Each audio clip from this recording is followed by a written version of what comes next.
بسم الله الرحمن الرحیم۔ ٹھیک، اس مکمل کورس کو آپ جوائن کرنے کے لیے آپ ہماری جو ہے قرآن کے ترجمہ تفسیر کا کورس بھی جوائن کر سکتے ہیں، جو طارق علی بروئی اکیڈمی یا ڈیجیٹل ہب کے تحت منعقد کیے جاتے ہیں، کس وار اور پابندی کے ساتھ۔ یہاں پھر اس کی ریکارڈنگز بھی جو ہے آپ سبسکرپشن کے ذریعے سے حاصل کر سکتے ہیں، کیونکہ ہر ایک کے پاس اتنا وقت نہیں ہوتا یا ایسا مناسب وقت جو ٹیچر اور اسٹوڈنٹ دونوں کے لیے مناسب ہو۔ مختلف ممالک ہیں دنیا میں، مختلف اوقات اور لوگوں کے کام ہوتے ہیں، تو اس وجہ سے کوئی بھی محروم نہ رہیں اور اس سے ضرور فائدہ اٹھائیں تاکہ آپ صحیح طور پر عقیدہ ایمان کو اور منہج کو سیکھ سکیں۔ وجزاکم اللہ خیرا۔ بسم اللہ الرحمن الرحیم۔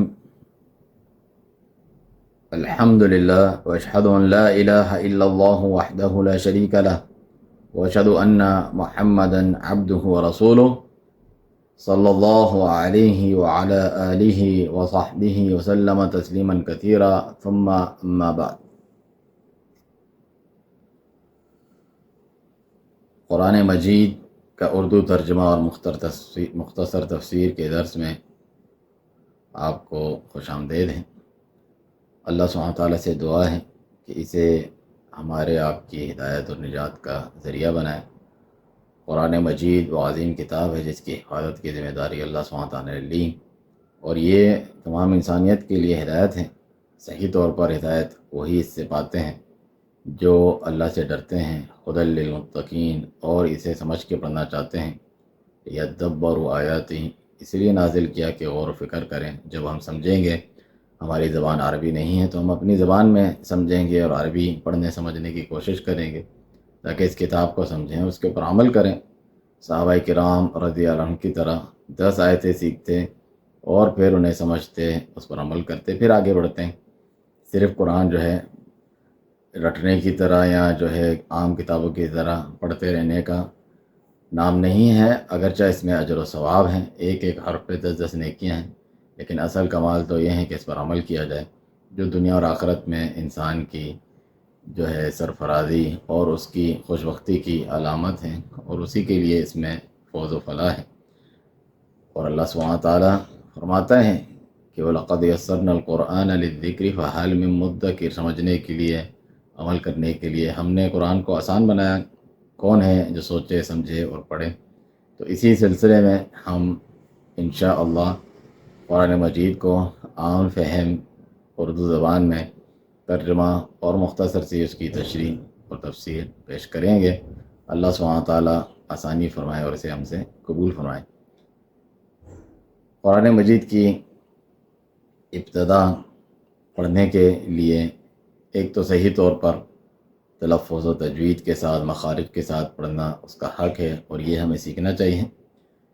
اس کی ابتدا کرتے ہوئے اللہ سبحانہ تعالیٰ سے پناہ طلب کرنی چاہیے تاکہ شیطان اس کے فہم یا اس پر عمل کرنے کے راہ میں رکاوٹ نہ بن جائے، جیسا کہ فرمانے والی تعالیٰ ہے کہ جب قرآن پڑھنے لوگوں فاستعذ باللہ، اللہ تعالیٰ کی پناہ طلب کر لو، شیطان مردود کے فتنے سے اور اس کے شر اور وساوس سے بچنے کے لیے۔ اسی لیے تعوذ یعنی اللہ سبحانہ تعالیٰ کی پناہ سے شروع کیا جاتا ہے۔ اعوذ باللہ من الشیطان الرجیم یا اعوذ باللہ السمیع العلیم من الشیطان الرجیم، یہ ہم اللہ سبحانہ تعالیٰ سے پناہ طلب کر رہے ہیں۔ اور جب بھی تلاوت شروع کریں، وَإِذَا قَرَأْتَ الْقُرْآنَ فَاسْتَعِذْ بِاللَّهِ، اللہ سبحانہ تعالیٰ کی پناہ طلب کریں۔ اور ہر صورت کے شروع میں تسمیہ یعنی بسم اللہ ہے، سوائے سورہ توبہ کے۔ جب بیچ میں سے کہیں قرآن پڑھنا شروع کریں کسی صورت کے بیچ میں تو اعوذ باللہ کافی ہے، اور اگر شروع سے صورت ہو تو بسم اللہ بھی ساتھ پڑھنا چاہیے۔ اعوذ، میں پناہ طلب کرتا ہوں۔ اعوذ جس طرح ہے قل اعوذ برب الناس، میں پناہ طلب کرتا ہوں۔ پناہ طلب کرنا، دل سے رجوع لانا کہ وہ میری مدد کرے گا۔ از غیب اللہ سبحانہ تعالیٰ ہر چیز پر قادر ہے، یہ عبادت ہے۔ تو اللہ کے علاوہ کسی اور سے پناہ طلب کرنا ظاہری اسباب سے بالا تر، جس طرح لوگ کرتے ہیں، نبیوں ولیوں کسی پیر کو یا جن کو پکارتے ہیں کہ وہ ہمیں پناہ دے شر کے خلاف، یہ شرک ہے اللہ سبحانہ تعالیٰ کی عبادت میں، جو دل کی عبادت ہے۔ اعوذ، میں پناہ طلب کرتا ہوں، کس کی؟ اعوذ باللہ اللہ تعالیٰ کے ساتھ با جو ہے مصابحت کے لیے ہوتا ہے، نہیں اللہ کے ساتھ مطلب اللہ سبحانہ تعالیٰ کی پناہ طلب کرتا ہوں۔ کس چیز کے خلاف؟ من الشیطان الرجیم، شیطان کے خلاف، شیطان سے، یعنی میں اس سے بچنا چاہتا ہوں، پناہ طلب کرتا ہوں، اللہ سبحانہ تعالیٰ کی پناہ میں آتا ہوں، کیونکہ وہ اندیکھا دشمن ہے اور جانی دشمن ہے، جو چاہتا ہے کہ خود بھی اللہ کی درگاہ سے دھتکار دیا گیا تو دوسرے بھی لیکون من اصحاب السعیر، وہ بھی جہنمی ہو جائیں۔ شیطان اس لیے بلاتا ہے لوگوں کو اپنی طرف سے، اللہ سبحانہ تعالیٰ جو ہے سلامتی کے گھر جنت کی طرف بلاتا ہے اور وہ جہنم کی طرف بلاتا ہے۔ اللہ تعبد الشیطان، اللہ سبحانہ تعالیٰ نے عہد لیا بنی آدم سے کہ شیطان کی بات نہ ماننا، اس کی عبادت نہ کرنا، اس کے کہنے پہ شرک نہ کرنا، میری نافرمانی نہ کرنا۔ تو اعوذ باللہ من الشیطان الرجیم، شیطان اور الرجیم یعنی راندہ درگاہ، یعنی دھتکارا ہوا، اللہ سبحانہ تعالیٰ کی رحمت سے دور، اللہ سبحانہ تعالیٰ کی رحمت سے دور شیطان اس کا لقب بن گیا کہ ہر قسم کی اللہ سبحانہ تعالیٰ کی رحم و کرم سے محروم ہے اپنی نافرمانی، سرکشی اور کفر کی وجہ سے۔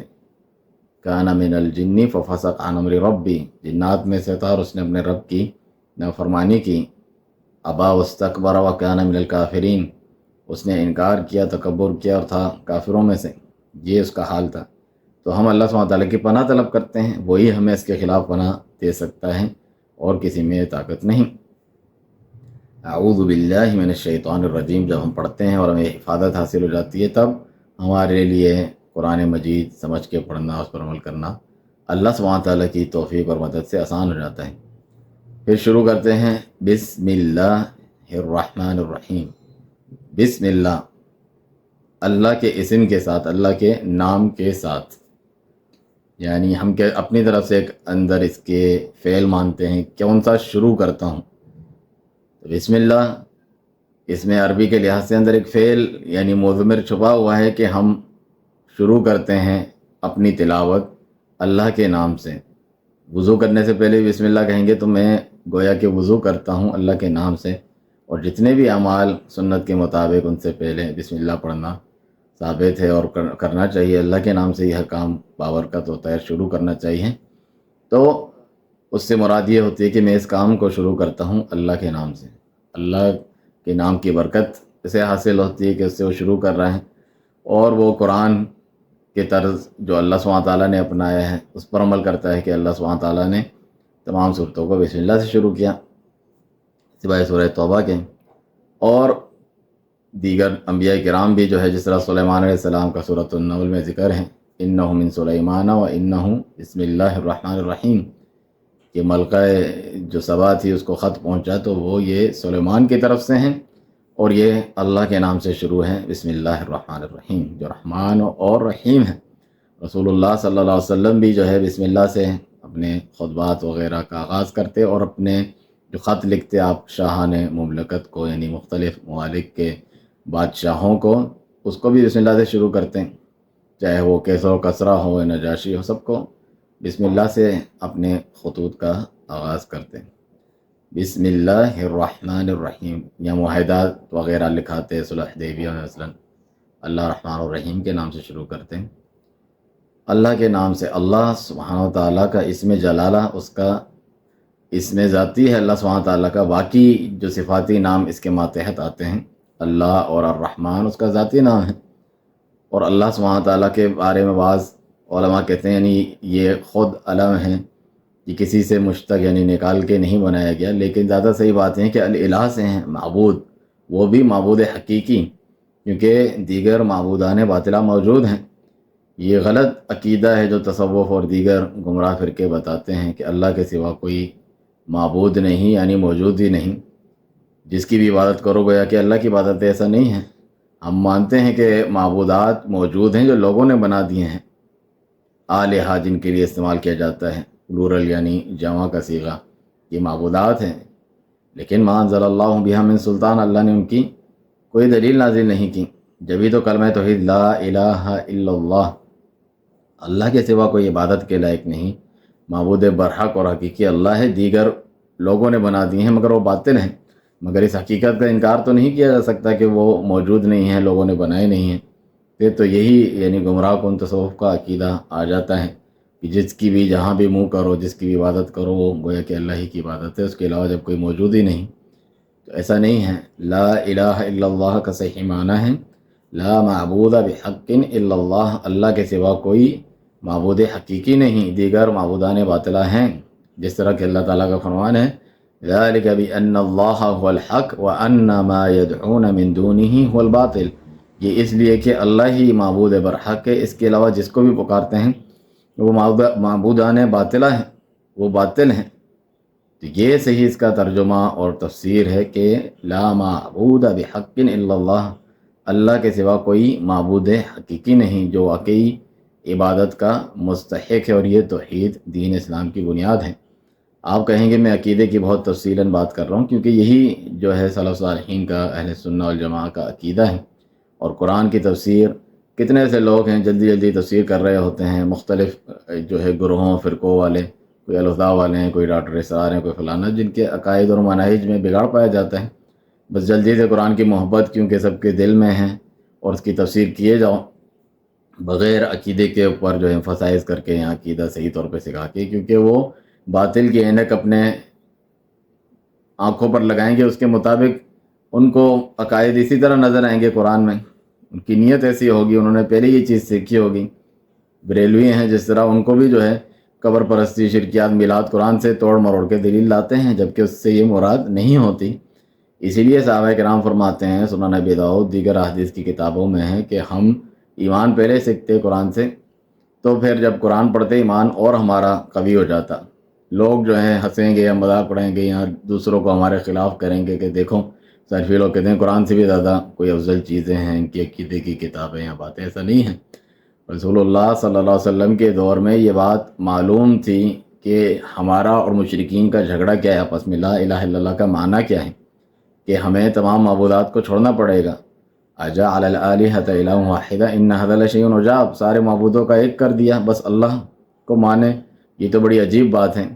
جب ان سے کہا جاتا لا الہ الا اللہ یستکبرون، و تکبر کرتے ہیں، حالانکہ یہ وہی لوگ ہیں جب ان سے کہا جاتا وَلَئِن سَأَلْتَهُم مَّن خَلَقَ السَّمَاوَاتِ وَالْأَرْضَ لَيَقُولُنَّ اللَّهُ، ان سے پوچھو زمین آسمان کس نے پیدا کیا، فوراً کہیں گے اللہ۔ رزق کون دیتا ہے، زندہ سے مردہ، مردہ سے زندہ کون نکالتا ہے، تمام امور کی تدبیر کون کرتا ہے، یعنی رب والی توحید تو مانتے تھے، اللہ کی عبادت میں غیروں کو شرک کرتے تھے، اور انہیں یہ معلوم تھا اچھی طرح کہ لا الہ الا اللہ کہنے سے کیا چیز لازم آئے گی۔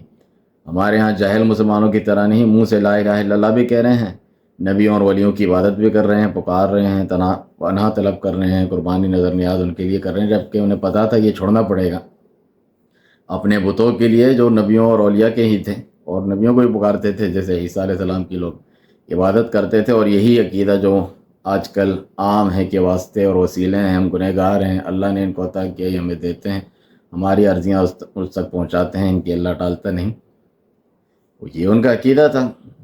هؤلاء شفعاؤنا عند الله ويعبدون من دون الله ما لا يضرهم ولا ينفعهم ويقولون هؤلاء شفعاؤنا عند الله، سورہ یونس میں، کہ یہ اللہ کے علاوہ ایسوں کی عبادت کرتے ہیں جو کسی نفع نقصان کے مالک نہیں پہنچا سکتے، اور کہتے ہیں اللہ کے پاس سفارشیں، بس اس لیے ہم انہیں پکارتے ہیں۔ یا پھر والذین اتخذوا من دونه اولیاء، اس میں تو لفظ بھی اولیاء کا ہے، اللہ کے علاوہ اور اولیاء بنا رکھے ہیں، جن کے بارے میں عقیدہ ہے کہ ما نعبدهم الا لیقربونا الی اللہ زلفی، ہم ان کی عبادت نہیں کرتے مگر صرف اس لیے کہ اللہ کے قریبی نزدیکی کا درجہ ہمیں دلاتے ہیں۔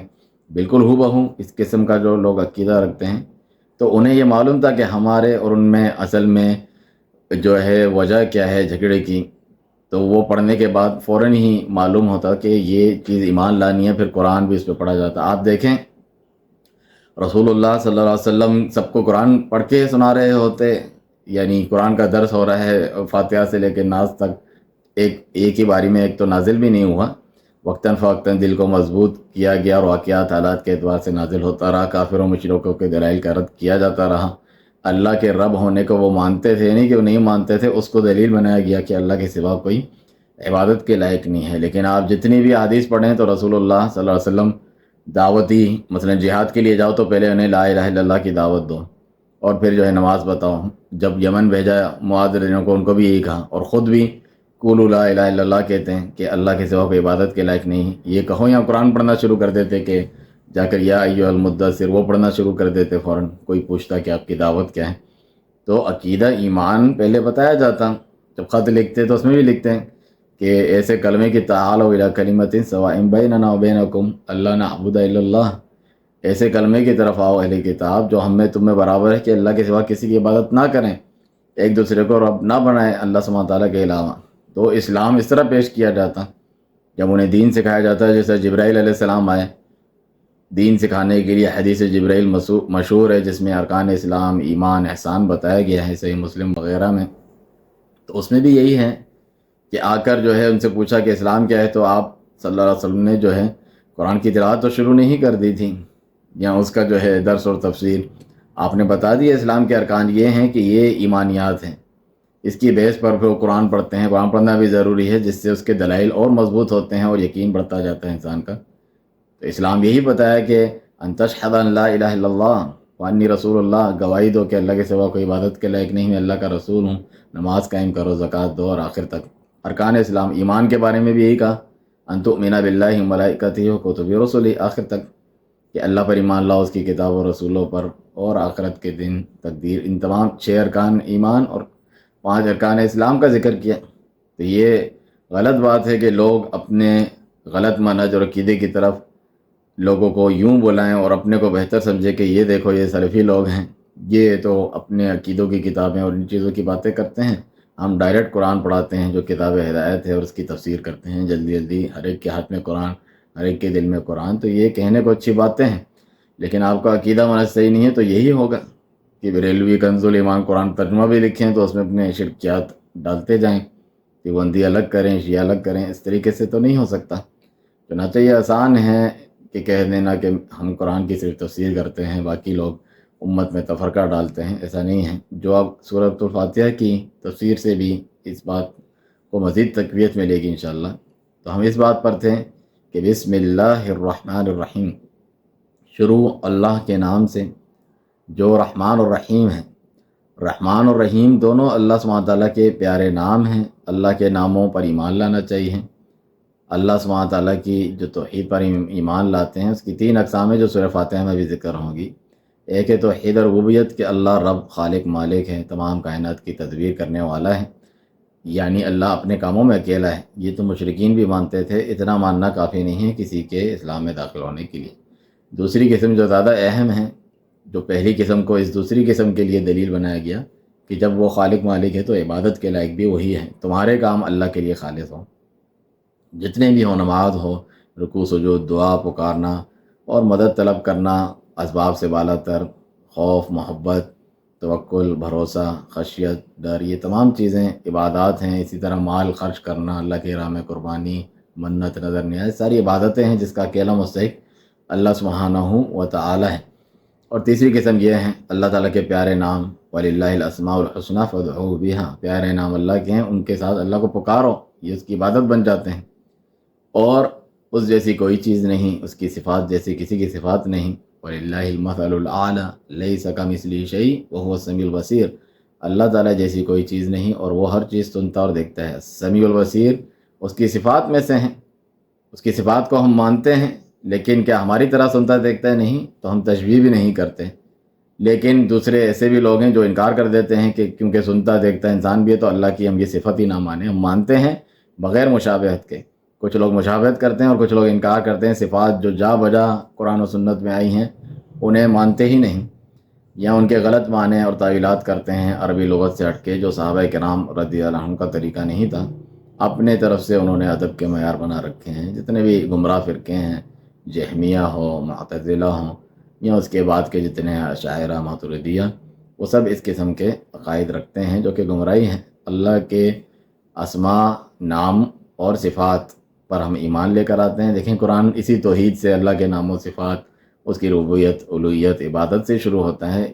پورے کا پورا قرآن ہی توحید ہے, سنت ہی توحید ہے, دین اسلام کی دعوت ہی توحید ہے. جو توحید بیان کیے بغیر, شرک کا رد کیے بغیر دعوت کی, قرآن کی, سنت کی, اسلام کی اصلاح کی بات کرتا ہے وہ بیکار ہے, وہ غلط ہے, وہ نبیوں کے طریقوں پر نہیں ہے. تو آپ دیکھیں اللہ کے نام و صفات پر ایمان لے کر آتے ہیں, اس میں کسی کو شریک نہیں کرتے ہیں. جیسے اللہ عالم الغیب ہے، کسی نبی ولی کو بھی ہم عالم الغیب سمجھیں، ایسا نہیں ہے. اسی طریقے سے ہم اس کی تعطیل یعنی انکار نہیں کرتے ہیں کہ اللہ سمیع و بصیر ہی نہیں ہے، اور اس کی تشبیہ بھی نہیں کرتے ہیں کہ ہمارے جیسا یا کسی کے جیسا سمیع و بصیر ہے، اور اس کی تکیف کیفیت بھی بیان نہیں کرتے ہیں کہ ہمیں معلوم تو ہے کہ اللہ سبحانہ تعالیٰ کہاں ہیں، ساتوں آسمان سے بلند اپنے عرش پہ مستوی ہیں.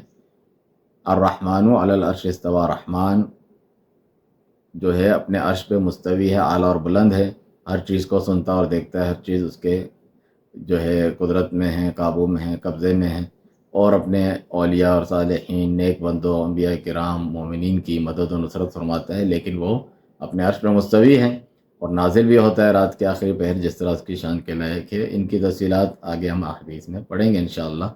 تو ہم کیفیت نہیں جانتے کہ ہماری طرح سنتا دیکھتا ہے، عرش پہ کیسے اوپر مستوی ہے، کیسے نازل ہوتا ہے، کیفیت کی ہم بحث نہیں کرتے. جب اس کی ذات پر ہم ایمان لاتے ہیں، وہ لوگ بھی اللہ کی ذات پر ایمان لاتے ہیں جو اللہ کی صفات کا انکار یا غلط معنی بیان کرتے ہیں، تو پھر ذات پر بھی ایمان نہ لاؤ جب دیکھا نہیں، اس کی کیفیت کیسی ہے سمجھے نہیں.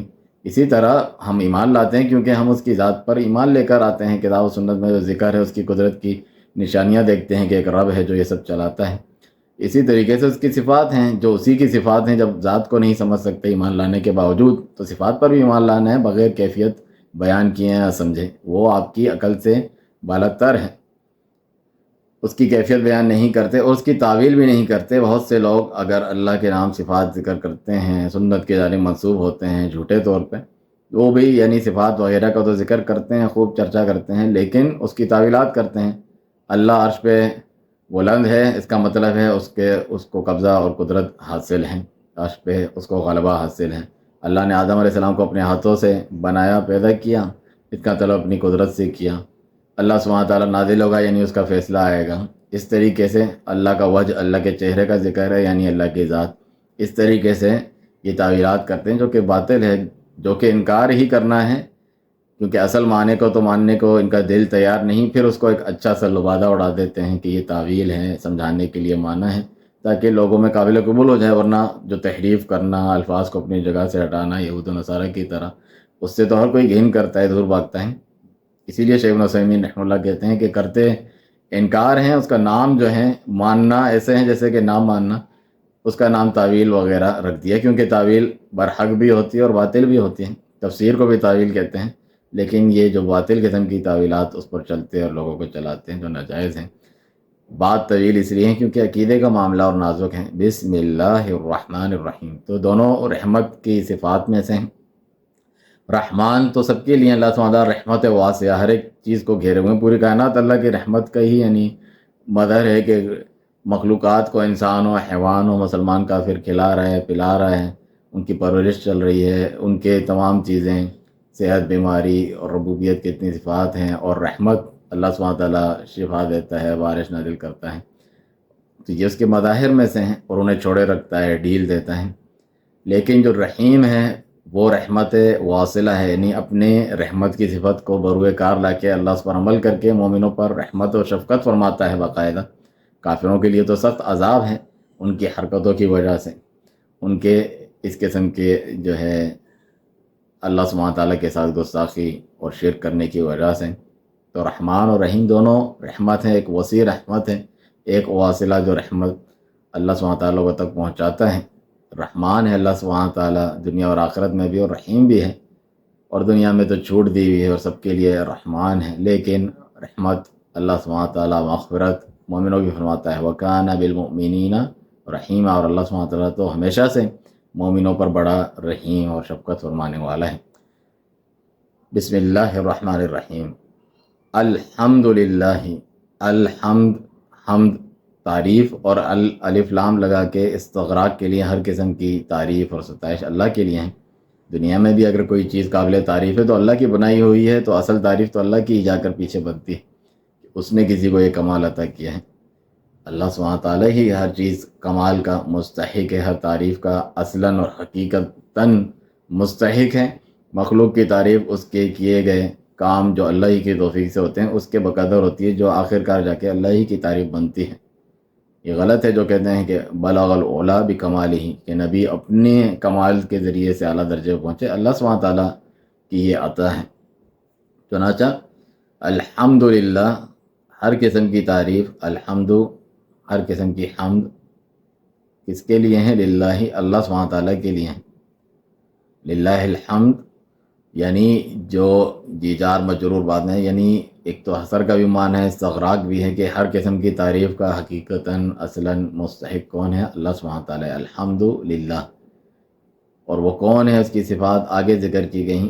الحمد للہ، اللہ اسم جلالہ، اس کی ذات اکیلی عبادت کے لائق، رب العالمین، جو تمام جہانوں کا رب ہے۔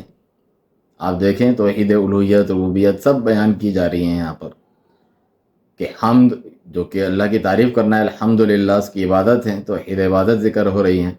اللہ کے اندر خود توحید عبادت کا معنی پایا جاتا ہے، اگرچہ لوگ پھر بھی اللہ سبحانہ تعالیٰ پر ایمان لا کے بھی شرک کرتے ہیں۔ وما یؤمن اکثرهم باللہ الا هم مشرکون، سورہ یوسف میں فرمایا اکثر لوگ اللہ پر ایمان لا کے بھی شرک کرتے ہیں۔ عبداللہ بن عباس رضی اللہ عنہما یہی فرماتے ہیں کہ وہ اللہ کی ربوبیت پر ایمان لاتے ہیں، اس کی الوہیت عبادت میں شرک کرتے ہیں تسلیم کرنے کے باوجود۔ رب العالمین جو تمام جہانوں کا رب ہے، عالم صرف یہ انسانوں کا نہیں، جنات، چرند پرند جو ہم جانتے ہیں، وَمِمَّا لَا يَعْلَمُونَ، اور ایسے چیزوں کا بھی جسے ہم نہیں جانتے ہیں۔ ہر ایک عالم کا رب کون ہے؟ اللہ سبحانہ تعالیٰ۔ اور رب تو ایسا جامع اسم ہے کہ جو پیدا کرتا ہے اور پھر اس کی پرورش بھی کرتا ہے، اس کے جو ہے غذا رزق بھی فراہم کرتا ہے، اس کی ہدایت کے لیے رسولوں اور کتابوں کو بھی بھیجتا ہے، یہ تمام ربوبیت کے معنی میں داخل ہیں۔ تو اللہ سبحانہ تعالیٰ رب ہے پورے جہانوں کا، اسی لیے وہ عبادت کے لائق ہے۔ الرحمن الرحیم، ادھر بھی واپس سے وہی بات ذکر کی گئی جس کی تفصیل ہم بسم اللہ کے تحت ذکر کر چکے ہیں۔ اللہ سبحانہ تعالیٰ کی صفات ذکر ہو رہی ہیں۔ مالک یوم الدین، جو مالک ہے بدلے کے دن کا، دین یعنی جو کیا ہے جیسے کرو گے ایسے بھرو گے۔ دنیا میں کسی کو انصاف ملتا ہے، کسی کو نہیں ملتا، ڈھیل دی جاتی ہے، اس میں عظیم اللہ سبحانہ تعالیٰ کی حکمتیں ہیں، لیکن بروز قیامت تو اللہ کی ہی بادشاہت ہوگی۔ لمن الملک اليوم، آج کس کی بادشاہت مملکت ہے؟ للہ الواحد القہار، اللہ واحد قہار زبردست کی۔ دنیا میں عطائی طور پر اللہ سبحانہ تعالیٰ نے بادشاہ بنائے، ملوک بنائے، انہیں یہ چیزیں دیں، اختیارات، تاکہ تمہیں آزمائے۔ مما آتاکم، جو کچھ تمہیں دیا ہے۔ حالانکہ دنیا میں بھی اللہ سبحانہ تعالیٰ ہی مالک ہے، آخرت میں بھی ملک الناس اللہ سبحانہ تعالیٰ ہے، بادشاہ ان کا، مالک بھی وہی ہیں ہر چیز کا، لیکن یہاں پر آزمائش اور اختیارات دیے ہوئے ہیں، لیکن آخرت میں تو بھرپور انصاف ہوگا۔ تو اس میں اللہ پر ایمان لانا، آخرت پر ایمان لانا لازم ملزوم ہے۔ آخرت کے انکاری بھی کافر ہیں، ادھر اس کی طرف بھی اشارہ دے دیا کہ آخرت پر ایمان لاؤ جہاں عدل و انصاف ہوگا، جس دن جو ہے کوئی جو ہے لا تملک نفس لنفس شیئا، کوئی کسی کا بارے میں کوئی اختیار نہیں رکھے گا، اور اس دن ہر قسم کا امر جو ہے والامر یومئذ للہ کلہ للہ، ہر قسم کا امر اللہ سبحانہ تعالیٰ کے لیے ہوگا، اور ہر قسم کا حکم اللہ سبحانہ تعالیٰ کے لیے ہوگا، پورا عدل و انصاف ہوگا۔ جانوروں تک میں اللہ سبحانہ تعالیٰ عدل و انصاف کے ایسے مظاہر پیش کرے گا کہ بغیر سینگ والی بکری نے اگر کو مارا ہو سینگ والی نے، تو اس سے عدل انصاف دلا کر جو ہے انہیں کون و ترابا، مٹی بنا دیا جائے گا، کیونکہ ان کا حساب کتاب نہیں، انسانوں اور جنات اور جو مکلف مخلوقات ہیں ان کا حساب و کتاب ہے۔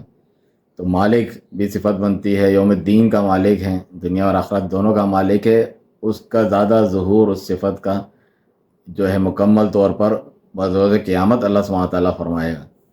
یہ تمام اللہ سبحانہ تعالیٰ کے رب ہونے اور اس کی صفات کا ذکر ہے، ان تمام کا تقاضا یہ بنتا ہے، اسی لیے توحید یوں بیان کرنی چاہیے، اللہ رب خالق مالک ہے، اللہ سبحانہ تعالیٰ رحمان اور رحیم سمیع البصیر ہے، تو پھر تم سے مطلوب ہے کہ ایاک نعبد و ایاک نستعین، تیری ہم عبادت کرتے ہیں، تجھ سے مدد طلب کرتے ہیں۔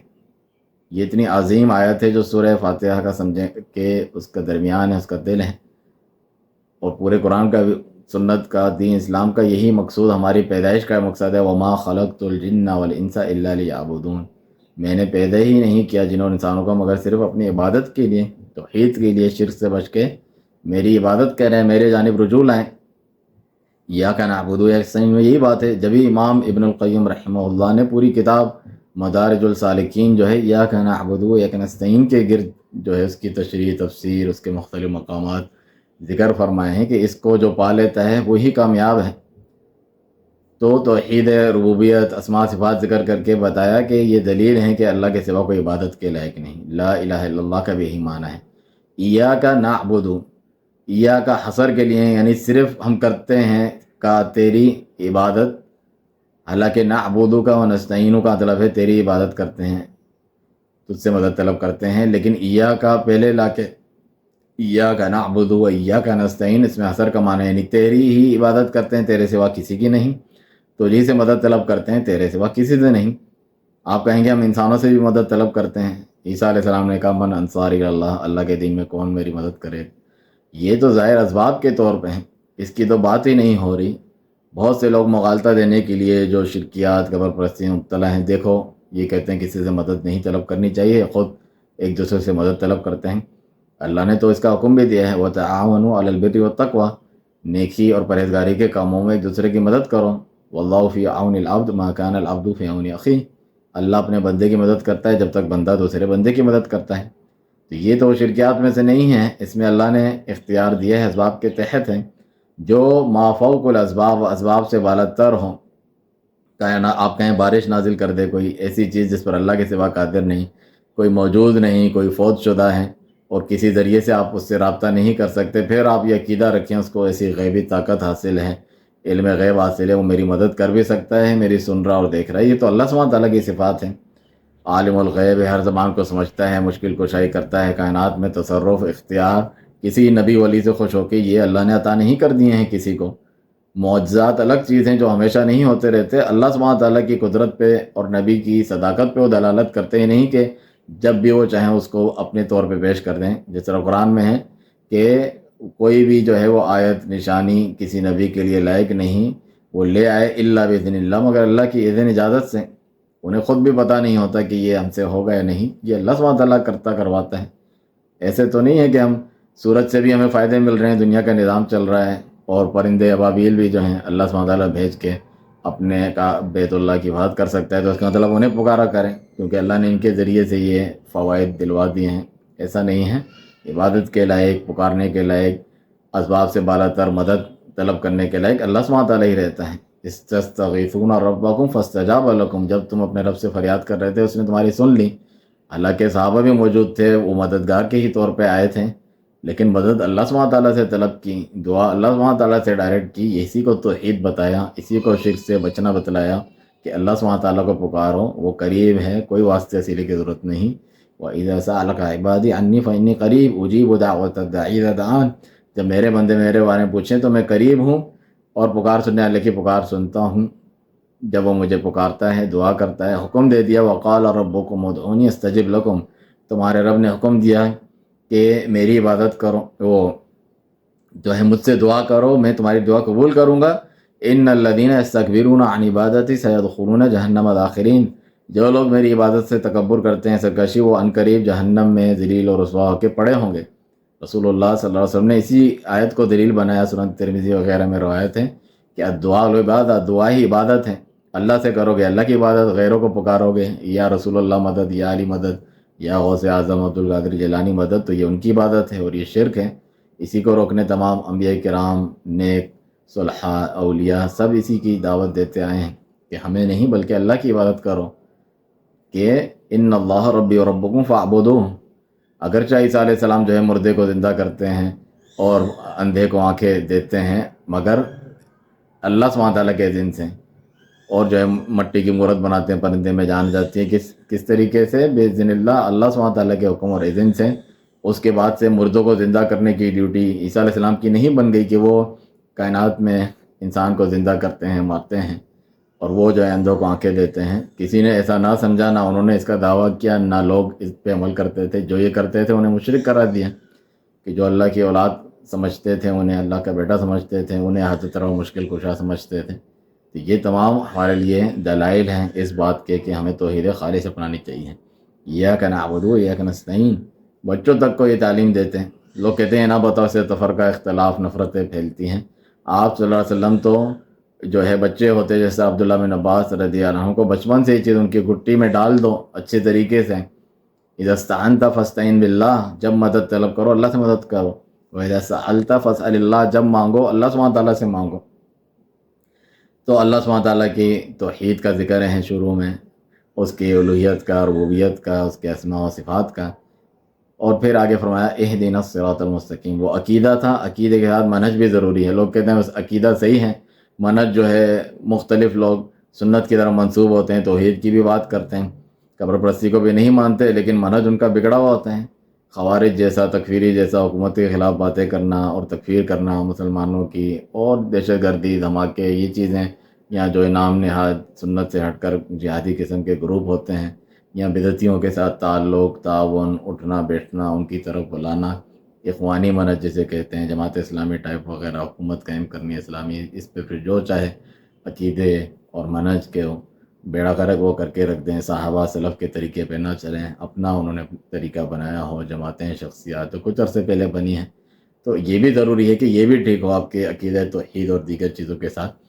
تو دیکھیں پہلی ہی صورت میں عقیدے کے ساتھ منہج کا بھی ذکر ہے کہ اہدنا الصراط المستقیم۔ منہج کہتے ہیں ایک راستہ، ایک طریقہ جس کے اوپر آپ چلتے ہیں، مسلک بھی اسے کہتے ہیں۔ رسول جس طرح قرآن میں وَأَنَّ هَذَا صِرَاطِ مُسْتَقِيمًا، بعض لوگوں کو الرجی ہوتی ہے اس سے اور سمجھتے ہیں فرقہ واریت سے پاک وہ ہیں جو کہتے ہیں کہ یعنی مسلک وغیرہ کچھ نہ ہو۔ مسلک تو آپ کا حق باطل دونوں ہو سکتا ہے۔ میں اسلام کے سیدھے راستے پہ چلتا ہوں، اسلام کا منہج مسلک اختیار کرتا ہوں، یا میں کفر کا، شرک کا، بدعات کا اختیار کرتا ہوں، تو راستہ یہ تو ایسے ہیں کہ ہمیں صحیح راستے پہ چلنا چاہیے، تو صحیح راستہ یا جو راستے کا لفظ ہے، یا راہ یا صراط کا جو لفظ ہے، اسی سے کسی کو الرجی ہو جائے، کوئی راستہ نہیں ہونا چاہیے انسان کا۔ کسی بیوقوف کا میں نے یہ پڑھا جس کو، یعنی ظاہر سی بات ہے فرقہ پرستی سے نفرت تو اچھی بات ہے، لیکن اس طریقے سے گمراہ جماعت اسلامی ٹائپ والے لوگوں کے میں پڑھ کے، یا انجینئر علی مرزا ٹائپ والے لوگوں میں پڑھ کے وہ سمجھتے ہیں کہ بس یہ کہہ دینا کافی ہے۔ جب آپ قرآن پڑھیں گے بغیر کسی جو ہے کسی کے رہنمائی، کسی کے ترجمے کے صحیح طور پہ خود ہی سمجھیں گے، دیگر فرقوں کی اور عقائد وغیرہ کی، سلف کی کتابیں نہیں پڑھیں گے، تو آپ کا انشاءاللہ کوئی مسلک باقی نہیں رہے گا، مذہب اس کا طرف کوئی راستہ نہیں، اندھے ہوں گے آپ۔ صحیح اسلام پہ چلنا ہی تو سنت اور سلف کے طریقے پر چلنا ہے، سنت اور سلف کے طریقے پہ چلنا، صحیح اسلام پر چلنا ہے، یہ تو مترادف چیزیں۔ چنانچہ اہدنا الصراط المستقیم بھی بتایا گیا ہے، ایک سے زیادہ راستے بتائے گئے ہیں، تمہیں سیدھے راستے پہ چلنا ہے۔ تمہیں اس سے پریشان ہو کے کہ لوگ اتنے مختلف فرقے بن گئے، میں دینی چھوڑ دوں، ایسا تو نہیں ہے، صحیح راستہ دیکھو، اپناؤ، اس پر گامزن رہو، فرقے واریت تو آ جائے گی، جو رسول اللہ صلی اللہ علیہ وسلم نے بتایا، فرمایا قرآن مجید میں ان ھذا صراطی مستقیما فاتبعوہ۔ عبداللہ بن مسعود رضی اللہ عنہ کی روایت ہے کہ ایک دن رسول اللہ صلی اللہ علیہ وسلم نے زمین پر باقاعدہ ان کو ڈیمونسٹریشن کر کے دکھائی، ایک سیدھی لکیر کھینچی اور اس کے دائیں بائیں مختلف لکیریں کھینچی اور کہا یہ سیدھی اللہ کی راہ ہے، صراط اللہ، اور یہ مختلف راہیں، ان پر نہ چلنا، اسلام کا انعام لے کے، لیبل لے کے اپنی طرف بلائیں گے، تمہیں میری راہ سے جدا کر دیں گے۔ پھر آپ نے یہ آیت پڑھی سورہ انعام والی، وَأَنَّ هَذَا صِرَاطِي مُسْتَقِيمًا فَاتَّبِعُوهُ وَلَا تَتَّبِعُوا السُّبُلَ فَتَفَرَّقَ بِكُمْ سَبِيلِي، کہ بلا شبہ میری سیدھی راہ ہے، اسی کی پیروی کرو، دیگر راہوں پہ نہ چلو، وہ شارٹ کٹ جنت پہنچانے راہیں ہیں، تمہیں بتائیں گے، اگر اس پہ چلو گے تو گمراہ ہو جائے گا میری سیدھی راہ سے۔ یہ جو آیت ہے سورہ انعام کی، اس سے پہلے بھی توحید، عقیدے اور ان چیزوں کا ذکر ہے، یہ اپنا کر سیدھی راہ پر انسان چلتا ہے اور اس پہ لگا رہے۔ آپ صلی اللہ علیہ وسلم نے بتایا کہ فَإِنَّهُ مَن يَعِشْ مِنكُمْ فَسَيَرَى اخْتِلَافًا كَثِيرًا، اپنے الوداعی خطابوں میں بھی یہ بات ذکر کی، جو زندہ رہے گا بہت اختلاف دیکھے گا، گھبرانا نہیں، بلکہ تمہیں چلنا ہے علیکم بسنتی، میری سنت پر، وسنت الخلفاء الراشدین المہدیین، اور خلفاء راشدین کی سنت پر، صحابہ میں سے جو سب سے افضل اور اعلیٰ ہیں، اور باقی صحابہ کا بھی ذکر ہے دیگر احادیث میں۔ یہ بھی سنن ابی داؤد، ترمذی کی، مسند احمد کی روایت ہے۔ اسی طرح ایک اور میں فرمایا کہ میری امت تفرقوں میں بڑھ جائے گی، یہود و نصارہ 72-73 فرقوں میں بڑھ گئے۔ کون یہود و نصارہ؟ جن کا بھی آگے ذکر آئے گا، مغضوب علیہم ضالین۔ تو تمہیں ان سے بچ کے کس راستے پہ چلنا ہے؟ ما انا علیہ اليوم اصحابی، ان کی تفصیلات چھوڑو کہ وہ کیسے کیسے مختلف گمراہ کن عقائد رکھیں گے۔ بچنے کی راہ کون سی ہے؟ صحابہ نے پوچھا تو فرمایا جس پر آج میں اور میرے صحابہ کرام ہیں۔ جبھی تو ہم کہتے ہیں کتاب و سنت کو فہم اور منہج سلف صالحین کے مطابق سمجھنا چاہیے، اسی کو مختصر طور پہ سلفی ہونا کہتے ہیں۔ یہ کوئی تفرقہ بازی اور فرقہ پرستی نہیں ہے جس طرح دوسرے لوگ مختلف شہروں اور شخصیات کی طرف منسوب ہوتے ہیں۔ چنانچہ اہدنا الصراط المستقیم، خود اب اللہ تعالیٰ سے صراط مستقیم مانگتے ہیں، جب آپ کو کہیں سے دکھا دی جائے، بتا دی جائے تو پھر آپ اس سے پرہیز کرتے ہیں، آپ کو الرجی ہونے لگتی ہیں۔ اہدنا الصراط المستقیم، صراط مستقیم تو یہی ہے وَإِنَّكَ لَتَهْدِي إِلَىٰ صِرَاطٍ مستقیم، اے نبی تم صراط مستقیم کی طرف بلاتے ہو۔ صحابہ کرام علی ہدی مستقیم، صراط مستقیم پر تھے، اللہ نے ان کی گارنٹی لی جو سورہ بقرہ میں ہی آگے آئے گا کہ فَإِنْ آمَنُوا بِمِثْلِ مَا آمَنْتُمْ بِهِ فَقَدِ اهْتَدَوْا، اگر اس طرح ایمان لائے جس طرح صحابہ تم لائے ہو تو یہ ہدایت میں ہوں گے۔ وَإِنْ تَوَلَّوْا فَإِنَّهُمْ فِي شِقَاقٍ، اگر نہیں اس پہ چلیں گے سلفی منہج پر تو پھر یہ تفرقے میں ہی رہیں گے، اور یہ سمجھتے ہیں سلفی منہج پہ چل کے ہم تفرقہ بازی کا شکار ہو جائیں گے۔ الٹ ان کی کھوپڑی اور سوچ ہے، ایسا نہیں ہے۔ ایسے لوگوں سے تو کہا جاتا ہے کہ جب وَإِذَا قِيلَ لَهُمْ، ابھی آئے گا سورہ بقرہ میں، منافقین اس سے پرہیز کر رہے ہوتے ہیں، وَإِذَا قِيلَ لَهُمْ آمِنُوا كَمَا آمَنَ النَّاسُ، ہم جب کہا جاتا ہے ایسے ایمان لاؤ جس طرح لوگ یعنی صحابہ تھے اس وقت وہ ایمان لائے، تو کہتے ہیں قالوا انؤمن كما آمن السفهاء، ہم ایسے ایمان لائیں جس طرح بیوقوف لائیں، ہم تو بڑے جو ہے سائنس ٹیکنالوجی پڑھے ہوئے، فلسفہ اور یہ چیزیں پڑھے ہوئے، اور سلف کا طریقہ تو پرانا اور بیکار ہے، یہ لوگ یہی کہتے ہیں اور ان سے اپنے کو اعلیٰ اور افضل سمجھتے ہیں۔ جس طرح ڈاکٹر اسرار احمد کہتے ہیں کہ صحابہ تو سادہ سا ایمان لاتے تھے، اس لیے وہ وحدت الوجود اور کفری عقائد جو فلاسفہ سے انہوں نے سیکھیں اس کو بڑی عالی شان چیز سمجھتے ہیں کہ بعد میں جو ہے ایران کے، روم، فارس کے، یونان کے فلاسفہ آنے تھے، اسی لیے انہوں نے جو ہے پھر یہ تفسیریں کی ہیں لا الہ الا اللہ کی، نعوذ باللہ من ذالک۔ تو صراط مستقیم وہ ہے جس پر صحابہ کرام ہیں، جبھی اس پہ نہ چلنے والے کو گمراہ قرار دیا گیا، جس سے ہم اللہ کی پناہ طلب کرتے ہیں۔ ایک تو صراط مستقیم مانگتے ہیں، اہدنا الصراط المستقیم دکھائی جائے تو اس پر عمل کو تیار نہیں، اور مغضوب علیہم الضالین کے راستے پہ نہیں چلنا چاہتے جو اس سے بعد میں ذکر کیا جائے گا، اور وہ دیکھ کر بھی جو ہے اس کے اوپر ہم چل رہے ہوتے ہیں۔ جیسے سورہ نساء میں فرمایا کہ وَمَن يُشَاقِقِ الرَّسُولَ مِن بَعْدِ مَا تَبَيَّنَ لَهُ الْهُدَىٰ وَيَتَّبِعْ غَيْرَ سَبِيلِ الْمُؤْمِنِينَ نُوَلِّهِ مَا تَوَلَّىٰ وَنُصْلِهِ جَهَنَّمَ وَسَاءَتْ مَصِيرًا، کہ جو رسول کی مخالفت کرے حق واضح ہو جانے کے بعد، اور سبیل المومنین، مومنین کی راہ جو کہ صحابہ کرام تھے، اس کے علاوہ کوئی اور راہ پہ چلنا چاہیں تو پھر ہم بھی اسے نہیں روکتے، نُوَلِّهِ مَا تَوَلَّىٰ، جہاں جانا چاہتا ہے جائے، اور جہنم میں اس کو جھونک دیں گے جو برا ٹھکانہ ہے۔ تو یہ ہیں اہدنا الصراط المستقیم، صراط الذین انعمت علیہم، ان لوگوں کی راہ جن پر تیرا انعام ہوا۔ تو جتنی میں نے تفسیر تشریح کی اپنی طرف سے نہیں، اللہ نے ہی آگے آیت میں اس کی تشریح اور تفسیر بتا دی ہیں۔ ان کی راہ جن پر اللہ کا انعام ہوا، کن پر ہوا؟ یہ بھی سورہ نساء جس کا بھی میں نے حوالہ دیا سبیل المومنین کے حوالے سے، اس میں ذکر ہے کہ من یطع اللہ والرسول فاولئک مع الذین انعم اللہ علیہم من النبیین والصدیقین والشہداء والصالحین وحسن اولئک رفیقا، کہ جو اللہ اور اس کے رسول کی اطاعت کرتے ہیں کن کے ساتھ ہوں گے؟ جن پر اللہ کا انعام ہوا، جن کی راہ کی ابھی ہم اللہ سے جو ہے دعا کر رہے ہیں۔ اولئک الذین انعم اللہ علیہم من النبیین، جیسے کہ انبیاء کرام جن میں سے سب سے اعلیٰ افضل اور ہمارے جن کی ہمیں پیروی کرنی چاہیے محمد رسول اللہ صلی اللہ علیہ وسلم ہے، نبیین و صدیقین، اور صدیقین صحابہ میں سے سب سے افضل ابوبکر صدیق رضی اللہ عنہ، ان جیسے لوگ، والشہداء، اور شہداء، باقی کے جتنے جو خلفاء ہیں، چاہے عمر ہو، عثمان، والی ہوں، سب شہداء ہیں، اور ان کے علاوہ مہاجرین، انصار، سارے صحابہ کرام، والشہداء والصالحین، اور جتنے بھی صالحین ان کے علاوہ سلف صالحین کی جانب ہم منسوب ہوتے ہیں۔ تو یہ ہیں جن پر اللہ کا انعام ہوا، ان کی راہ پر چلنے کی دعا کریں اور پھر ہم ان پر چلنا نہ چاہیں تو یہ تو خود ہدایت طلب کر کے جب دکھا دی جائے تو اس پر چلنے کو تیار نہیں۔ ایسے لوگوں کو کہاں ہدایت ملتی ہے؟ ایسے لوگوں کو ہدایت نصیب نہیں ہوتی۔ جبھی جو ہے اللہ سبحانہ تعالیٰ آگے سورہ آل عمران میں فرمائے گا کہ کیف یہدی اللہ قوما، اللہ ایسی قوم کو کیسے ہدایت دے، کفروا بعد ایمانہم وشہدوا ان الرسول حق، ایمان کے بعد کفر اختیار کریں، گواہی دیں کہ رسول برحق ہیں۔ ایسے ظالموں کو تو ہدایت نہیں ملتی، اور کیسے ہدایت ملے کہ جو ہے یہ تمام چیزیں جاننے کے باوجود وہ اس کے اوپر چلنا نہیں چاہتا۔ یہ تو تقویٰ کے منافع ہیں، اور قرآن جو ہے ہدی للمتقین ہے، متقیوں کے جو ہے لیے جو ہے ہدایت ہے، سب چشمہ ہدایت ہے۔ تو اہدنا الصراط المستقیم، صراط کہتے ہیں راستے کو، مستقیم سیدھا راستہ، اہدی یعنی میں ہدایت دے، اس پر استقامت بھی دے، اس پر چلا بھی۔ اہدنا الصراط المستقیم صراط الذین انعمت علیہم، جب بھی قرآن پڑھ کر سمجھنا جو ہم یہ کام کر رہے ہیں اللہ کی توفیق سے، اس کا یہی فائدہ ہے کہ آپ جو بول رہے ہیں آپ اسے سمجھے۔ تو ہم کہیں کہ اے اللہ وعدہ کر کے ابھی گئے نماز میں تیری عبادت کرتے ہیں، تجھے مدد کے لیے پکارتے ہیں، باہر جا کے یا علی مدد، یا رسول اللہ مدد کہنے لگیں تو یہ وعدہ خلافی، جانتے ہی نہیں، ہم اتنے بیوقوف ہیں۔ لا الہ الا اللہ پڑھیں، اللہ کے سوا عبادت کے لائق نہیں، غیروں کو جو ہے عبادت کر رہے ہیں، دل کی، ہاتھ کی، زبان کی، مال کی عبادت۔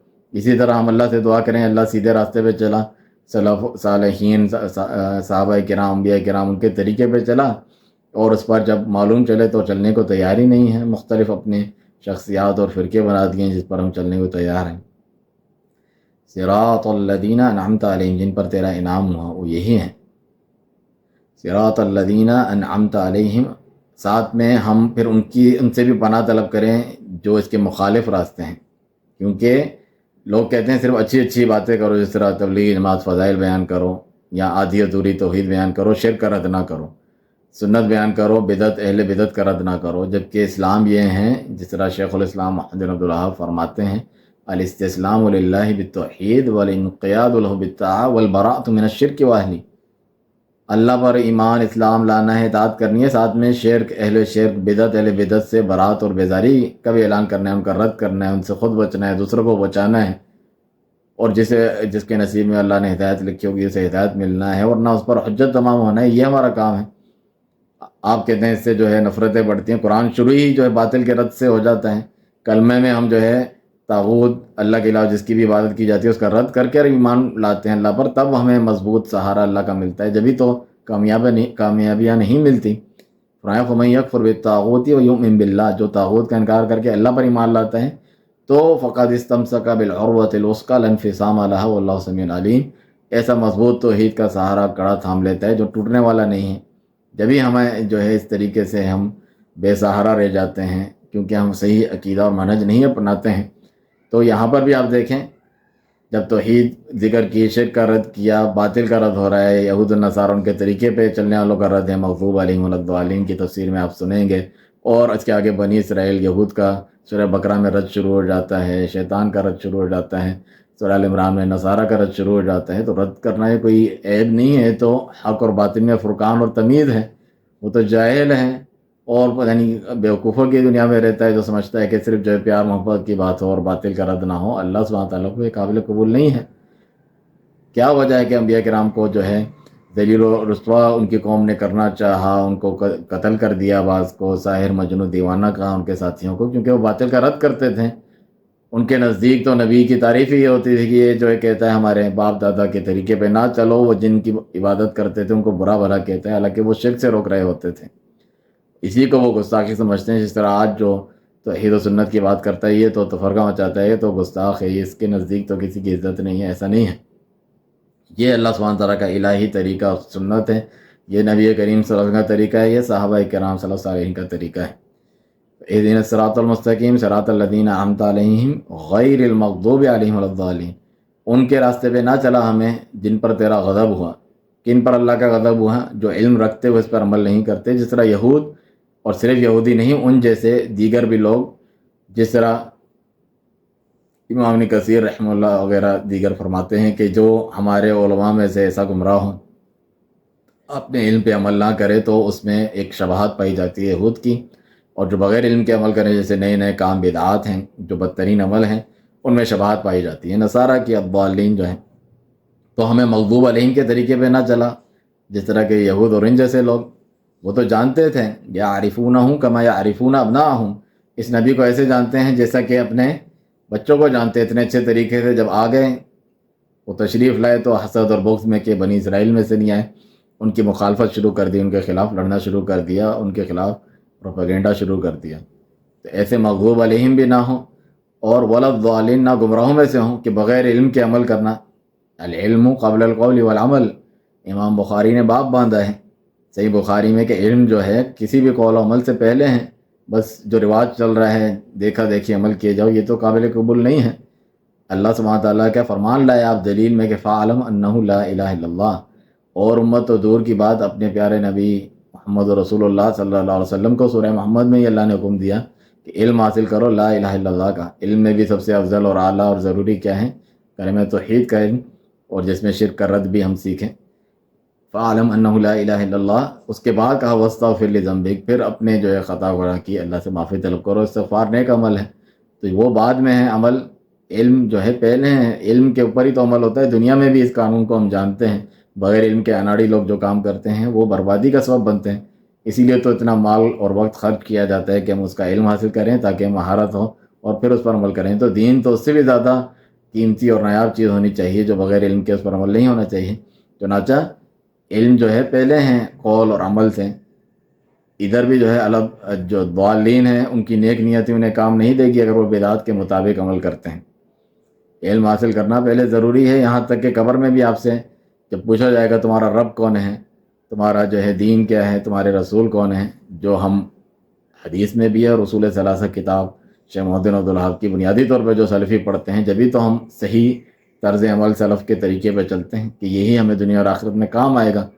تو قبر میں بھی جب مومن تو جواب دے دے گا میرا رب اللہ ہے، نبی محمد صلی اللہ علیہ وسلم ہے اور دین اسلام ہے، لیکن جو منافق یا جو شک میں ہوگا وہ یہی کہے گا کہ میں نے جو ہے علم حاصل نہیں کیا، جو لوگ کہتے تھے جو ہے میں بھی وہی کہنے لگتا تھا، ایسے اندھا دھند پیروی کرتا تھا۔ آپ حدیث میں دیکھیں اس کی تفصیل ہے، اسے بھی کہا جائے گا کہ تو نے پڑھا نہیں، تلاوت نہیں کی، نہ سمجھا۔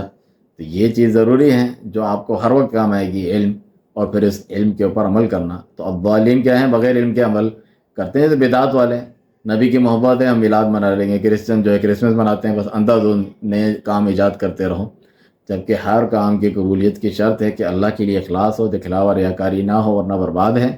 اسی طریقے سے وہ رسول اللہ صلی اللہ علیہ وسلم کی سنت کے مطابق ہو، طریقے کے مطابق ہو، نئے کام نہ ہو۔ فرمایا من عمل عملا لیس علیہ امرنا فہو رد، جس نے کوئی ایسا کام کیا جس پر ہمارا حکم نہیں، ثابت نہیں، ناقابل قبول اور مردود ہیں۔ یہ بخاری مسلم کی مشہور روایت ہے عائشہ رضی اللہ عنہا سے۔ اور اس کے برعکس جو ہے بدعات جو دین میں نئے کام ہیں ان کو کہا شر الامور۔ ابھی آپ نے حدیث سنی کہ امت میں اختلاف ہوگا، میرے اور خلفائے راشدین صحابہ کے طریقے پر چلو، تو اس میں ساتھ میں یہ بھی فرمایا ہوا ایاکم و محدثات الامور، ساتھ میں جو اس کی نیگیٹو چیز ہے دوسری، یعنی بدعات، دین میں نئے کاموں سے بچنا، کیونکہ ہر نیا کام بدعت ہے۔ یہ نہیں کہ اچھے کام ہیں کچھ بدعات کے جو ہم نے ایجاد کیے ہیں فرقوں نواز، اور جو ہے باقی برے کام، ایسا نہیں۔ کل بدعت ضلالہ، ہر بدعت گمراہی ہے، ہر نیا کام بدعت ہے، اس کی ڈیفینیشن ہو گئی جو بھی اس میں آئے۔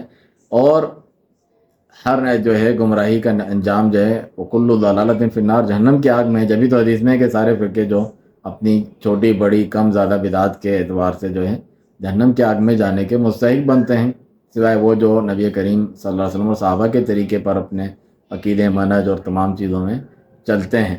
تو الضالین وہ ہیں بغیر علم کے عمل کرنے والے، بدعات پر عمل کرنے والے، جو کہ شر الامور ہے، وشر الامور محدثاتها۔ بدترین کام کون سے ہیں؟ جو بدعات پر مبنی ہے۔ بہترین کام کیا ہے؟ خیر الحدیث کتاب اللہ، اللہ کی کتاب، وخیر الحدی حدی محمد صلی اللہ علیہ وسلم، بہترین راستہ محمد رسول اللہ صلی اللہ علیہ وسلم کا راستہ ہے جو ابھی آپ نے سنا۔ اور بدترین کام یہ ہیں الضالین والے، بغیر علم کے گمراہ۔ جس طرح انہوں نے رہبانیت، قرآن میں ہے وَرَهْبَانِيَّةً ابْتَدَعُوهَا مَا كَتَبْنَا عَلَيْهِمْ، ہم نے رہبانیت جو اختیار کرتے ہیں نصارہ کرسچن اپنی طرف سے، جو دنیا چھوڑ کے جو پادری بن جاتے ہیں، ان کے اپنا لی، جبکہ ہم نے ان پر نہیں لکھی تھی، بدعت انہوں نے دین میں ایجاد کی۔ تو یہ الضالین والے جو ہے عبادتیں بھی ناقابل قبول ہیں۔ رسول کو بھیجنے کا پھر مقصد کیا؟ وما ارسلنا من رسول الا لیطاع باذن اللہ، ہم نے رسول جو بھی بھیجا کہ اللہ کے حکم سے اس کی اطاعت کی جائے۔ عیسیٰ علیہ السلام خود نصارہ کو کیا کہتے تھے اپنے انصار کو جو ہے کہ فاتقوا اللہ واطیعون، کہ اللہ کی جو ہے عبادت کرو اور میری اطاعت کرو، یہ نہیں کہ میری عبادت کرو۔ کسی بشر کو لائق نہیں کہ اللہ نبوت کتاب دے، تو اللہ الکتاب اور حکم و نبوت ثم یقول للناس کونوا عبادا لی من دون اللہ، اللہ کو چھوڑ کے میرے بندے بن جاؤ۔ عبد النبی عبد الرسول یہاں پر لوگ بنتے ہیں، بلکہ اللہ کے والے بن جاؤ، اللہ کے بندے بن جاؤ، ربانی بن جاؤ۔ اور نہ وہ تمہیں یہ کہے گا ولا یأمرکم ان تتخذوا الملائکۃ والنبیین اربابا یأمرکم بالکفر بعد اذ انتم مسلمون، اور نہ وہ تمہیں حکم دے گا کہ اللہ کو چھوڑ کے جو ہے نبیوں کو اور جو ہے فرشتوں کو اپنا رب بنا لو۔ کیا کفر کا حکم دے گا اسلام کے بعد؟ تو یہ بھی کفر ہے، جس طرح بتوں کی عبادت کرنا، چاند سورج کی عبادت کرنا کفر و شرک ہے۔ تو یہ سورۃ الفاتحہ ہے، یہ اس کا جو ہے خلاصہ ہے اور اس کی تفسیر ہے۔ جب اس طرح ہم سوچ سمجھ کے اسے پڑھیں گے، اپنی زندگی میں نافذ اور لاگو کریں گے، کتنے عقیدے، منہج، عبادات اور اخلاق میں ہمیں یہ چیزیں حاصل ہوں گی۔ جس طرح مغضوب علیہم الضالین کے اخلاق بھی نہ اپناؤ، حلال کو حرام کرنے کے یا حرام کو حلال کرنے کے ہیلے اپنانا، اور یہود و نصارہ کے طریقے پہ چلنا، جو پیشن گوئی نبی کریم صلی اللہ علیہ وسلم نے کی ان کے طریقے پر چلو گے، نئے نئے کام دین میں ایجاد کرو گے، غلو کرو گے نبیوں اور اولیاء کے تعلق سے، قبر پرستی کرو گے۔ اس کے بارے میں فرمایا کہ لعنت اللہ علی الیہود والنصارى اتخذوا قبور انبیائہم مساجد، یہ تو نصارہ پہ لعنت ہو، نبیوں کی قبروں کو مسجد سجدہ گاہ بنا دیا، عبادت اللہ کی کرتے تھے، وہاں عبادت کا ایک خاص خیر و برکت حاصل ہوگی، یہ سمجھتے ہوئے جو انہی کی عبادت کرے، جو مسلمانوں کا حال ہو گیا ہے، سجدے بھی انہی کو ٹکے، انہی کو پکارے، انہی کے نام کے جو ہے نظر نیاز کرے، تو پھر وہ تو اس سے بھی بڑھ کر شرک ہے، اس پر لعنت ہے تو اس پہ تو ڈبل لعنت ہے۔ اور یہ ضرور جو ہے تم لا تتبعن سنن من کان قبلکم، اپنے سے پہلے لوگوں کے طریقوں پر تم لوگ چلو گے، یہود و نصارہ کے، جس طرح حدیث سے ثابت ہے۔ تو ہم اللہ سبحانہ تعالیٰ کے پیارے نام اور صفات کے وسیلے سے دعا کرتے ہیں کہ جس کے سوا کوئی عبادت کے لائق نہیں، سورہ فاتحہ بلکہ پورے قرآن و سنت کا ہمیں صحیح فہم عطا کریں، اس پر چلنے کی توفیق عطا کریں، کتاب و سنت پر فہم اور منہج صلی علیہ کے مطابق عمل پیرانے کی توفیق دیں، اور مغضوب علیہم ضالین، یہود، نصارہ، بدعات پر عمل کرنے والوں کے مختلف طریقوں سے ہمیں بچائے اور محفوظ رکھیں۔ وجزاکم اللہ خیراً۔ اور سورۃ الفاتحہ کے آخر میں آمین کہنا بھی سنت ہے، یعنی ایک دعا ہے کہ اللہ سبحانہ تعالیٰ اسے قبول فرمائے، اس دعا کو جو ہم نے کہا ہے، اور دل سے ہم یہ چاہیں تو پھر کیوں نہیں قبول ہوگی؟ جبھی تو حدیث میں معذرت یہ ضروری حدیث رہ گئی، ابو ہریرہ رضی اللہ عنہ سے روایت ہے، مشہور حدیث ہے، صحیح حدیث ہے کہ اللہ سبحانہ تعالیٰ فرماتے ہیں قسمت الصلاۃ بینی و بین عبدی نصفین، میں نے نماز کو، سورہ فاتحہ کو ہی نماز کرا دیا، اتنا اہم جز ہے، جبھی تو فرمایا اللہ صلاۃ لمن لم یقرأ بفاتحۃ الکتاب، عبادہ بن سامت رضی اللہ عنہ سے، جو سورہ فاتحہ نہیں پڑھتا کسی بھی نماز میں، اس کی نماز نہیں۔ یہ الگ تفصیلی مسئلہ ہے جو فقہ میں آپ پڑھیں گے کہ امام جب جہری پڑھ رہا اس کے پیچھے پڑھیں نہ پڑھیں، باقی جو سری نماز ہے اس میں تو پڑھنی چاہیے، سورہ فاتحہ کے بغیر نماز نہیں ہے، نامکمل ہے، ناقابل قبول ہے۔ تو اور اتنے ضروری اس کا حصہ ہے، جبھی تو فرمایا جب ہر کوئی یہ کہے گا تو اللہ سبحانہ تعالیٰ اس کو یہ جواب دیتا رہے گا کہ جب میں نے نماز کو اپنے اور بندے کے درمیان نصف و نصف تقسیم کر لیا ہے، جب وہ الحمدللہ کہتا ہے الحمدللہ رب العالمین، تو اللہ سبحانہ فرماتا ہے حمدنی عبدی، میرے بندے نے میری حمد بیان کی، اور الرحمن الرحیم مالک یوم الدین آخر تک جب کہتا ہے مجدنی عبدی، میرے بندے نے میری بزرگی بیان کی، یہاں تک کہ وہ جب کہتا ہے ایاک نعبد و ایاک نستعین، تو اللہ فرماتا ہے یہ میرے اور بندے کے درمیان آدھا آدھا ہے، جب وہ ایک وعدے پر عمل کرے گا تو پھر میں بعد میں جو ابھی یہ وہ دعا کرے گا وہ قبول کروں گا، میری عبادت کرے، میرے علاوہ کسی کو نہ پکارے، دعا نہ کرے، مدد طلب نہ کرے، تو پھر آگے والی چیزیں جو وہ مانگے گا، یعنی صراط مستقیم مانگے گا، جو سب سے عظیم اور عزیز متاع ہونی چاہیے ایک انسان کے کھانے پینے سے بھی بڑھ کے، صراط مستقیم، انعمت علیہم والا کا راستہ، اور مغضوب علیہم ولا الضالین سے بچنا، یہ تمام چیزیں پھر اسے دی جائے گی۔ ولی عبد مسأل، جو بندہ مجھ سے طلب کر رہا ہے میں اسے دوں گا۔ تو کتنی عظیم، یہ جب اندر اپنے شعور آپ پیدا کر کر اس طریقے سے سورہ فاتحہ پڑھیں گے تو ہر دفعہ دن میں کتنی مرتبہ یہ پڑھی جاتی ہے، کس قدر آپ کے ایمان، عقیدے اور توحید اور منہج اور اپنے دیگر چیزوں میں عبادات اخلاق پر اس کا اثر انداز ہوگا۔ اللہ سبحانہ تعالیٰ قرآن کا صحیح فہم عطا کر کر اس پر عمل پیرا ہونے کی توفیق دیں۔ وسبحانک اللہم وبحمدک، اشہد ان لا الہ الا انت، استغفرک واتوب الیک۔